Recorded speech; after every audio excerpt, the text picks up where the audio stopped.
Bonjour, la Bible dit dans Genèse 16 au verset 2, « Et Sarai dit à Abraham, voici l'Éternel m'a rendu stérile, viens, je te prie, vers ma servante, peut-être aurais-je par elle des enfants. » Abraham écouta la voix de Sarai.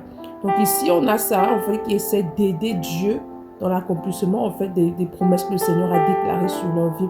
Est-ce que toi, tu désires aider Dieu? Parce que lorsque tu veux aider Dieu, en fait, tout ce que tu vas faire, c'est attirer la destruction dans ta vie.